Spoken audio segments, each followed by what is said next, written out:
Did the Smithsonian cover up an ancient Egyptian colony in the Grand Canyon?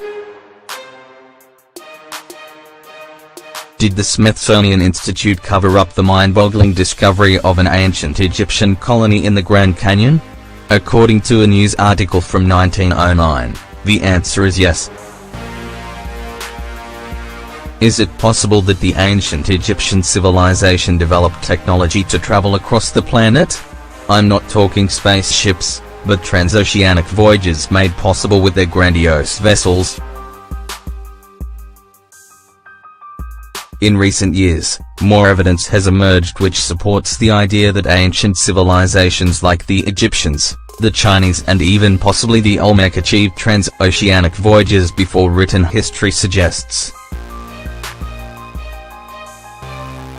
While scientific responses to pre-Columbian transoceanic contact vary over time, most ideas which support this possibility have been treated with skepticism since such an idea radically opposes what we are told about history. The idea that there is, or was an ancient colony in North America belonging to the ancient Egyptian civilization is something that according to many only occurs in Hollywood movies.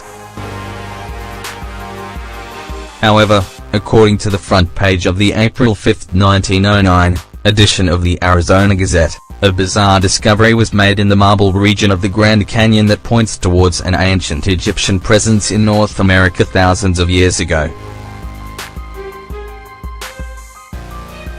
According to the newspaper, two alleged Smithsonian-funded archaeologists Professor Kincaid made the fascinating discovery that according to many proves history is inaccurate.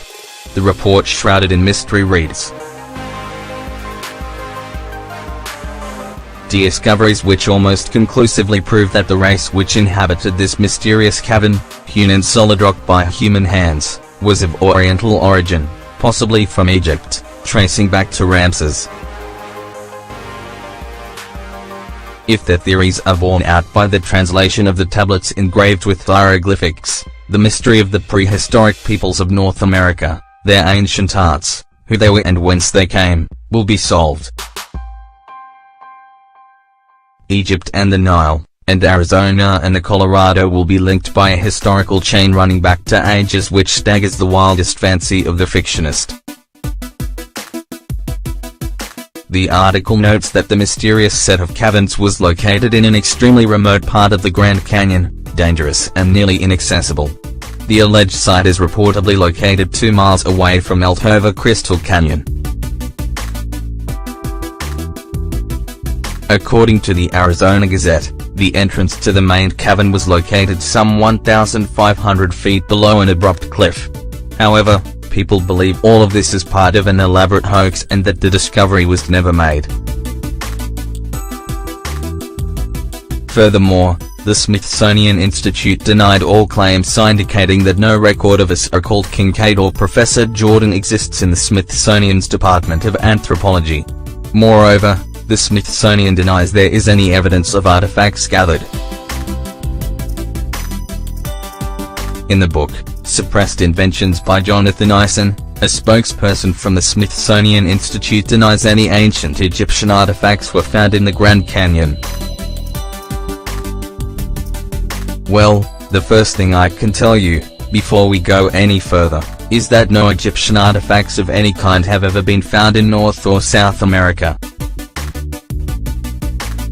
Therefore, I can tell you that the Smithsonian Institute has never been involved in any such excavations. Was this just another hoax? Can we conclude that the entire story is just an elaborate newspaper hoax as many indicate? Or is it possible that the Smithsonian Institute, which has been called out in the past for covering up history-changing discoveries, covered up the mind-boggling discovery? Reading through the book Suppressed Inventions, we have found out fascinating details that give the story of an ancient Egyptian colony in North America an entirely new level. And historian and linguist Carl Hart, the editor of World Explorer, obtained a hiker's map of the Grand Canyon from a bookstore in Chicago.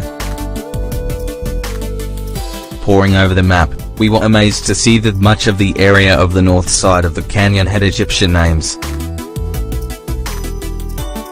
For example, the area around 19 Mile Creek and Trinity Creek had areas with names like Tower of Set, Tower of Ra, Horus Temple, Osiris Temple and Isis Temple. In the haunted canyon area are such names as the Cheops Pyramid, the Buddha Cloister, Buddha Temple, Manu Temple and Shiva Temple. And is this just a small worthless coincidence? Or is there more to the story than meets the eye? Interestingly, the area of the canyon where the Egyptian names are located is an area off limits. It's a forbidden zone. No one is allowed to enter it and explore it. The great question is why? Why is it off limits? Is it because the mysterious vaults and ancient Egyptian artifacts are real? And they are located there? Even today, the mysterious area of the canyon is a restricted zone, off limits for hikers, explorers, and even park personnel. The story of the mysterious lost ancient Egyptian colony in the Grand Canyon is filled with mystery. What if Professor Kincaid and his colleague Professor Jordan did exist and worked for the Smithsonian Institute but under another name? Or is it possible that the story printed by the Arizona Gazette is an elaborate hoax, an attempt to increase sales for an unknown local newspaper? After all, only the Arizona Gazette wrote about the alleged discovery. If something of this magnitude was real, wouldn't other newspapers have rushed and printed the magnificent story? While it is impossible to say for certain whether or not the caves exist, and someone actually recovered ancient Egyptian artifacts from the caves, we know that the ancient Egyptians were capable of a lot of things, and they could have had the ability to travel to the Americas.